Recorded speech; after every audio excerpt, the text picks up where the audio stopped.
কালো টাকা না, জিনিসের দাম বেড়েছে। এখন এক কাঠা জমি যার সেই কোটিপতি, কিন্তু সরকারি যে হিসেব সেই হিসেবে কেউ বেচে না, একটু বেশি দামে বেচে, কিছু টাকা উদ্বৃত্ত হয়, কিন্তু এই টাকাটা তারা গুজে রাখে। তা গুজে যাতে না রাখে, সামান্য একটু কিছু দিয়ে টাকাটা আসলে পথে আসুক, জায়গা মতো আসুক, তারপর তো ট্যাক্স দিতেই হবে। তো সেখানে আমি ঠাট্টা করে বলি যে মাছ ধরতে গেলে তো আধার দিতে হয় না, আধার ছাড়া তো মাছ আসবে না। সেইরকম একটা ব্যবস্থা এটা আসলে আগেও হয়েছে, সেই কেয়ারটেকার আমলেই শুরু করেছিল, আর পরেও প্রত্যেক সরকারই করে।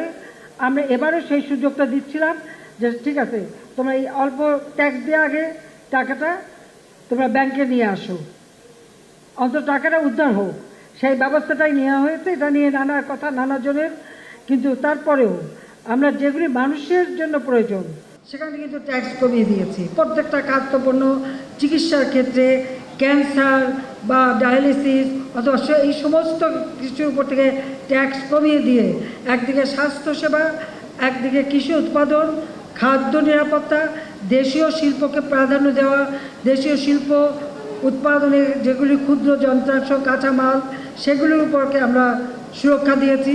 জীবিতভাবে যাতে বেশি ট্যাক্স না দিতে সেগুলো আমরা কমিয়েছি। সেইভাবেই কিন্তু আমরা আমাদের এবার বাজেটটা অত্যন্ত পরিকল্পিতভাবে দিয়েছি।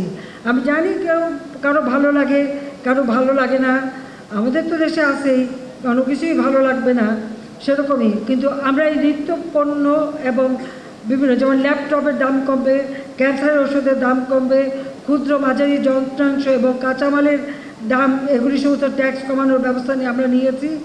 আমরা বাজেট ঘাটতি, এটাও নিয়ে অনেকে কথা বলেন। আমরা কিন্তু আমি সরকারে আসার পর এটা তো বোধহয় আমার 21তম বাজেট দিলাম। সবসময় আমরা 5%-এর মধ্যে বাজেট ঘাটতি রাখি। এবারও কিন্তু 4.6% রাখা হয়েছে। পৃথিবীর বহু দেশ আছে, এমনকি উন্নত দেশ, আপনারা খোঁজ নেন আমেরিকায় বাজেট ঘাটতি কত। উন্নত দেশেও এর থেকে বেশি বাজেট ঘাটতি থাকে। কিন্তু আমরা কিন্তু একটা হিসেব রেখে যত অসুবিধা হোক আমরা কিন্তু সেটা অব্যাহত রাখছি। এখন সবথেকে বড় চ্যালেঞ্জ হচ্ছে মূল্যস্ফীতি নিয়ন্ত্রণ করা, বিশেষ করে খাদ্যমূল্য। সেখানে উৎপাদন এবং সরবরাহ বৃদ্ধি করতে হবে। বৃষ্টির কারণে যেমন আলু বীজ নষ্ট হয়ে গেছে। আমার মনে আছে বৃষ্টির পরেই আমাকে ফোন করেছিল আমাদের মিনাল, যে আপা আলু ক্ষেত নষ্ট হয়ে গেছে, বীজ। কিন্তু তখন এমন অবস্থা যে তখন বীজ দিলেও যে হবে, কারণ বৃষ্টি তো চলছিলই।